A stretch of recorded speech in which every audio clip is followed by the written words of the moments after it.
दोस्तों नमस्कार, target with M के में आपका स्वागत है। आज हम लोग एक नया चैप्टर द्विघात समीकरण के बारे में कुछ बातें जानेंगे, जो कि class 10th UP board chapter number 4 है। चैप्टर 1 2 3 उसके बाद आपको समांतर श्रेणी और त्रिकोणमिति अच्छे से पढ़ा दिया गया है। अगर उन वीडियोज़ को आप नहीं देखे हैं तो हमारे प्लेलिस्ट में जाके उन वीडियोज़ को बहुत ही आसानी से देख सकते हैं। चलिए आज इन वीडियोज़ को शुरू करते हैं और आज इस चैप्टर को बहुत ही अच्छे से पढ़ेंगे और इस वीडियो में बिल्कुल लास्ट तक बने रहिए। कुछ क्वेश्चन हल करेंगे, कुछ कंसेप्ट समझेंगे, कुछ सूत्र के बारे में जानेंगे। ठीक, चलिए। और अगर आप दोस्तों हमारे व्हाट्सएप ग्रुप से जुड़ना चाहते हैं तो 7068987204 इस नंबर पे आप व्हाट्सएप पे ज्वाइन लिख के मैसेज कर दीजिएगा, आपको ज्वाइन कर दिया जाएगा। उसमें ज्वाइन नहीं होने से ये फ़ायदा रहेगा कि हर सप्ताह के बाद आपको टेस्ट लिया जाता है, उसके बाद आपको नोट्स पीडीएफ वगैरह उसमें प्रोवाइड कराया जाता है। और जो क्वेश्चन आपको नहीं समझ में आता है उसमें आप व्हाट्सअप करिए उस ग्रुप में, उसके बाद आपको सॉल्यूशन के साथ तुरंत उसमें मिल जाएगा।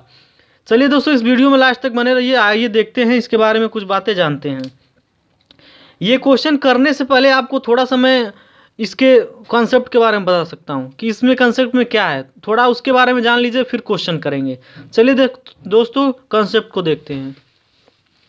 जैसे कि दोस्तों दिया है द्विघात समीकरण। सबसे पहले इसके बारे में थोड़ी नॉलेज होनी चाहिए क्योंकि आपके लिए बहुत ज़रूरी है। ठीक, तो इसके बारे में थोड़ा सा जान लीजिए। ये आपका चैप्टर नंबर 4 द्विघात समीकरण है।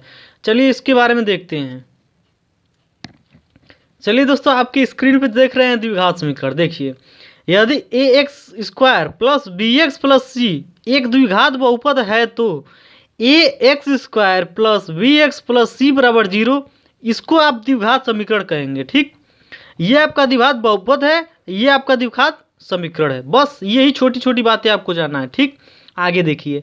समीकरण a x square plus b x plus c बराबर 0 तो द्विघात समीकरण का व्यापक रूप है यहाँ, जहाँ एक्स एक वास्तविक चर है तथा ए बी और सी वास्तविक अचर है।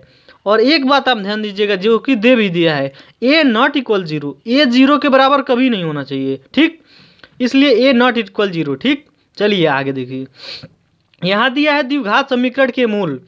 चर एक्स का जो मान द्विघात समीकरण को संतुष्ट करता है उसे द्विघात समीकरण का मूल कहते हैं। ठीक, किसी द्विघात समीकरण के अधिकतम दो मूल प्राप्त होते हैं, अर्थात यदि संख्याएं अल्फा व बीटा द्विघात समीकरण a x square plus b x plus c बराबर 0 के मूल हैं तो संख्याएं अल्फा व बीटा इस समीकरण को संतुष्ट करेंगी। ठीक, ये आपको जानने से क्वेश्चन में बहुत मदद मिलेगा, इसलिए इन बातों को आप जान जाइए तो कि क्वेश्चन में आपको कोई दिक्कत ना हो। ठीक, चलिए इसके बारे में और कुछ बातें जान लेते हैं, उसके बाद क्वेश्चन आप लगाइएगा, बिल्कुल आसानी से होगा। ठीक, आगे आपको दिख रहा होगा द्विघात समीकरण के मूल ज्ञात करना। ठीक, तो समांतर द्विघात समीकरण को हल करने की 3 विधियां हैं। क्या है? गुणनखंड विधि, पूर्ण वर्ग विधि, श्रीधाचार्य के सूत्र से। एक बात दोस्तों ध्यान दीजिएगा, इन तीनों में से जरूर एक क्वेश्चन पूछता है, वो भी 4 नंबर पूछेगा, इसलिए ये तीनों का आप बहुत ही अच्छे से समझ लीजिएगा। ठीक, अब आइए यहाँ देखिए द्विघात समीकरण का विविधकर विधि। ठीक, तो मानक द्विघात समीकरण a x square plus b x plus c बराबर 0 ए नॉट इक्वल 0 के मूल श्रीधाचार्य के सूत्र से। इसका सूत्र होता है, यही श्रीधाचार्य जी का सूत्र है, तो ये आप अच्छे से इसको रिवीजन किए रहिएगा।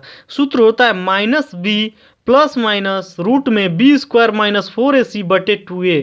ठीक, जहाँ बी स्क्वायर माइनस 4ac को इस द्विघात समीकरण का विविक्तर कहते हैं, इसे डी से व्यक्त करते हैं। ये विविक्तर का सूत्र है, कभी कभी पूछ देता है, समीकरण दे देगा, बोलेगा विविक्तर निकालिए, तो इसको याद आप रखे रहिएगा, बी स्क्वायर माइनस 4ac को। ठीक, अब देखिए आगे, अर्थात विविक्तर डी बराबर बी स्क्वायर माइनस 4ac यहाँ पे दे भी दिया। ठीक, चलिए आगे और कुछ बातें जानते हैं। दिया है द्विघात समीकरण के मूल के लक्षण, तो होता है द्विघात समीकरण a x square plus b x plus c बराबर 0 कामा ए नॉट इक्वल 0 के मूल के लक्षण निम्न प्रकार हैं। ठीक, चलिए आगे देखते हैं और उसके बारे में बताते हैं आपको। देखिए दोस्तों, यहाँ पे फर्स्ट है वास्तविक या अवास्तविक, यानी कि काल्पनिक या अधिकाल्पित, परिमेय या अपरिमेय। ठीक, तीसरा समान या असमान। अच्छा, आगे देखिए द्विघात समीकरण के मूलों के लक्षण उसके विविक्तर पर निम्न प्रकार निर्भर करते हैं। इतना बस मात्र ये आधा पेज से भी कम है, इसको बिल्कुल अच्छे से रिवीजन करिएगा, क्योंकि ये कंसेप्ट आपको बहुत ही क्वेश्चन में लगेगा।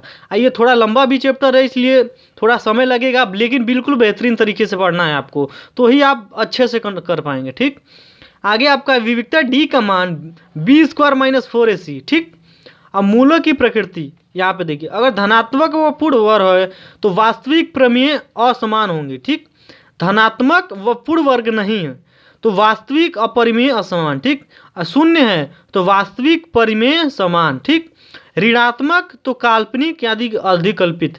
ठीक, आगे और कुछ है, आगे देख लीजिए, उसके बाद डायरेक्ट क्वेश्चन करेंगे, बिल्कुल आसानी से, मजा आ जाएगा क्वेश्चन करने में। ठीक, जैसे कि आप देख रहे हैं यहाँ पे स्क्रीन पे दिख रहा होगा, मूल ज्ञात होने पर समीकरण ज्ञात करना। ठीक, तो यहाँ पे होता है यदि किसी समीकरण के मूल अल्फा व बीटा हो तो वह समीकरण क्या होता है भाई, x - alpha into x - beta बराबर 0 होगा। इसका भी बहुत ज़्यादा यूज होने वाला है, आप देखिएगा आगे। या x² - alpha plus beta x plus alpha into beta बराबर 0, समीकरण ऐसा देगा, आपको ऐसे निकालना होगा। इस सूत्र का बहुत यूज होता है। ठीक, या x² - मूलों का योग यानी कि अल्फा प्लस बीटा का योग x plus alpha into beta मूलों का गुणनफल बराबर 0 होता है। ठीक, अब अगला दिया है द्विघात समीकरण के मूलों का गुणनफल व योगफल ज्ञात करना। ठीक, ये सूत्र है, इसको इसीलिए आपको बता देते हैं। अगर लिख के नोट्स बना के तैयार करते तो आपको समय ज़्यादा लगता, मेरा भी समय जाता, तो फिर समय आपको कम है, इसलिए आप जितना ज़्यादा पढ़ लें उतना ही आपके लिए प्रॉफिट रहेगा। ठीक, देखिए आगे क्या है, यदि द्विघात समीकरण ax² plus bx plus c बराबर 0 के मूल अल्फा व बीटा हो तब ये पूछता है मूलों का योगफल और मूलों का गुणनफल। तो मूलों का योगफल होता है अल्फा प्लस बीटा बराबर होता है -b/a। भाई इनको आप बहुत ही अच्छे से याद करिए रहिएगा, क्योंकि क्वेश्चन में ये बिल्कुल 100% इसलिए लागू होगा। ठीक, तो -b/a बराबर होता है -x का गुणांक बटे x² का गुणांक। ठीक, यानी कि इसमें आपका ये हो जाएगा ऊपर और ये हो जाएगा आपका नीचे। ठीक, ये आपका ABC होता भी है, आप दे भी दिया है। ठीक, अगला होता है मूलों का गुणनफल यानी कि अल्फा इंटू बीटा, ये होता है c/a यानी कि ये अपन ये यानी कि अचर पद ये होता है, ये आपका x² का गुणांक होता है। ठीक, आशा करते हैं दोस्तों यहाँ तक आपको वीडियो समझ में आया होगा। चलिए अब क्वेश्चन देखते हैं। चलिए दोस्तों, इस चैप्टर का पहला क्वेश्चन देखते हैं। दिया है द्विघात समीकरण x² प्लस kx प्लस 3 बराबर 0 का एक मूल 1 हो, यानी कि एक मूल 1 दे दिया है आपको, तो k का मान ज्ञात कीजिए, इसका मान ज्ञात कीजिए। दोस्तों आपको सूत्र बताए थे, बिल्कुल उसी सूत्र पर लागू होने वाला है, तो यहाँ पे आप बिल्कुल अच्छे से लिखिएगा ताकि एग्जामिनर को अच्छा समझ में आए और अच्छा नंबर दे। ठीक, तो यहाँ लिख लीजिएगा, सबसे पहले दिया गया मूल 1। ठीक, दिया गया मूल 1। ठीक, समीकरण को संतुष्ट करेगा, समीकरण को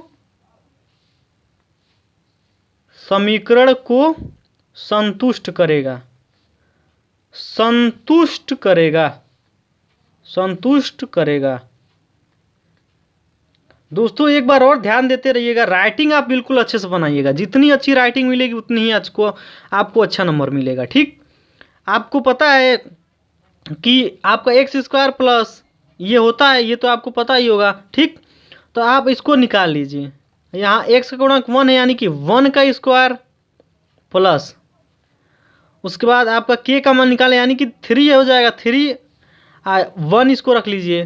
ठीक, प्लस k का मान निकालना है आपको, क्योंकि आपको एक मूल दे दिया, एक मूल 1 हो, इस बात को ना भूलिएगा, एक मूल 1 है आपको। ठीक, चलिए अब आगे देखिए, यहाँ से 1 का स्क्वायर 1 ही होगा यानी कि 1 प्लस 3 प्लस k बराबर आपका है 0। ठीक, दोस्तों आपको पता है 3 1 4 हो जाएगा, 4 प्लस k, तो 4 जब इधर आएगा तो माइनस को जाएगा यानी कि k बराबर आपका निकल के आएगा -4।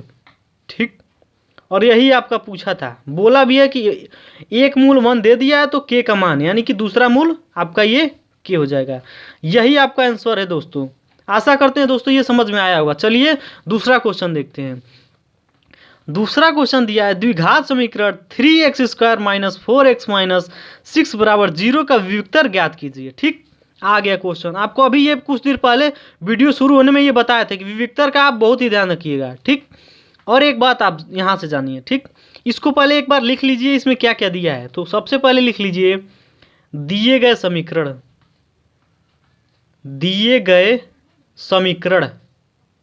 क्या दिया है भाई साहब। आप समीकरण देख लीजिए, ये लिखिएगा तो आपको समीकरण को उसको अच्छा लगेगा। दिए गए समीकरण की तुलना कर लीजिए, लिखिए मत, क्योंकि यहाँ दिया है तो लिखिएगा, बार बार समय आपका वेस्ट होगा। कि तुलना करिए। तुलना आपसे बताए थे कि ax² plus bx plus c बराबर 0 से करना होता है।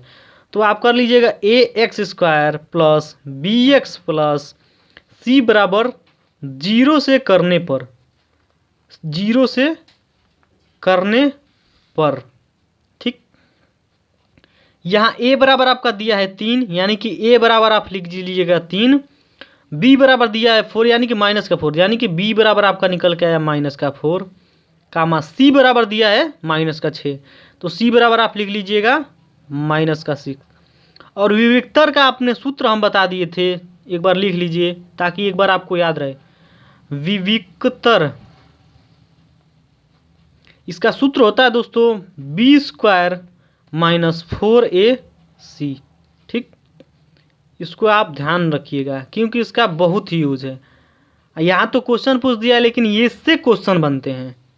ठीक, तो अब आगे बस मान पुट कर दीजिए। b का मान आपका -4 है तो -4 का आप होल स्क्वायर कर दीजिए माइनस 4ac। 4 इंटू ए का मान दिया है 3 और c का मान दिया है माइनस का 6। ठीक, तो ये आपका 4 चौको 16 हो गया।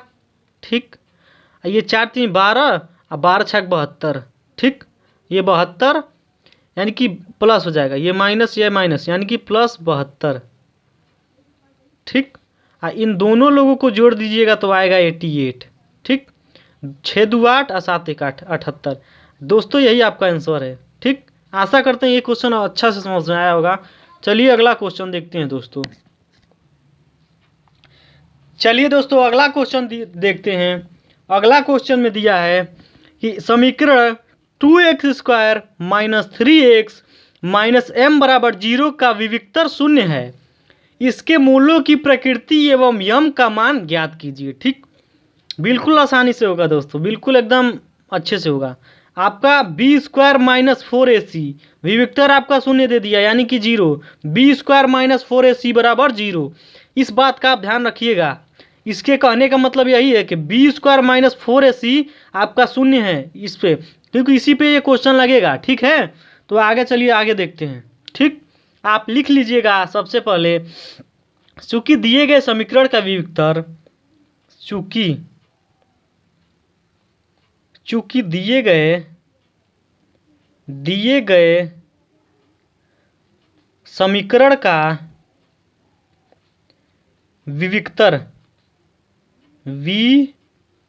विविक्तर शून्य है, शून्य यानी कि 0 है। ठीक,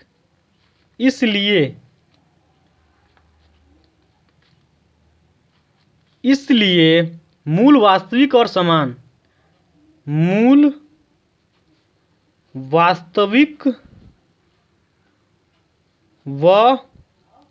वास्तविक और या वह लिख लीजिए वास्तविक और समान होंगे।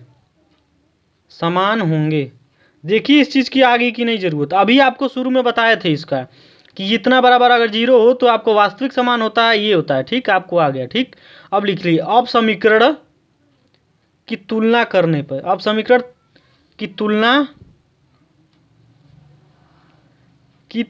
अब समीकरण की तुलना ax² plus bx plus c बराबर 0 से करने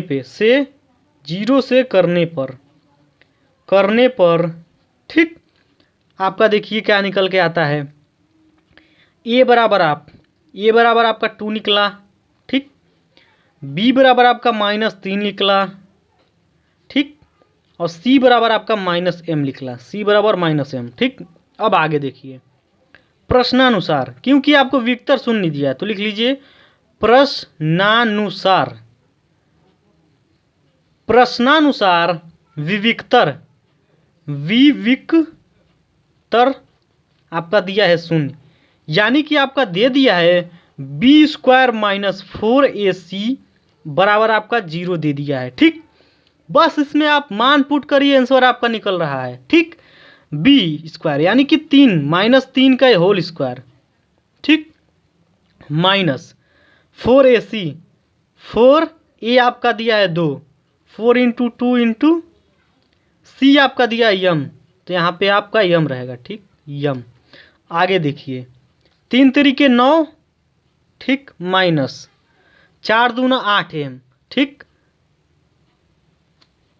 1 मिनट, ये दोस्तों ये देखिए यहाँ c माइनस का है, ये माइनस का है, तो ये माइनस का है तो माइनस माइनस यहाँ प्लस कर देगा, तो ये हो जाएगा प्लस 4 दूना 8m, 8m। ठीक, अब यहाँ से आप यम का मान निकाल नहीं सकते हैं दोस्तों, इतना बराबर आपको 0 दिया ही है, यहाँ पे आप 0 लेते रहिएगा। ठीक, अब आगे इसको आप इधर कर लीजिए, 8m इधर कर लीजिए और 9 को उधर कर लीजिए, तो 8m बराबर माइनस का 9, क्योंकि ये प्लस का है तो इधर जाएगा तो माइनस में हो जाएगा, तो ये माइनस का 9। ठीक, अब m बराबर आप निकाल लीजिए। ठीक, तो m बराबर आपका ये -9 और ये 8 नीचे आ जाएगा, तो माइनस के 9/8। क्वेश्चन में आपको पूछा है कि प्रकृति एवं यम का मान ज्ञात करिए, तो आपका यम का मान निकल गया। आप प्रकृति पूछा था, यानी कि आपका दिया गया यहाँ वास्तविक और समान होंगे। ठीक, यही आपका आंसर था। क्वेश्चन नंबर 3 बहुत ही आसानी से कर लिए। चलिए एक और इस वीडियो में क्वेश्चन देखेंगे, ये क्वेश्चन लास्ट है, इसके बाद पार्ट 2 कल देखेंगे। चलिए दोस्तों इस वीडियो का लास्ट क्वेश्चन देखते हैं।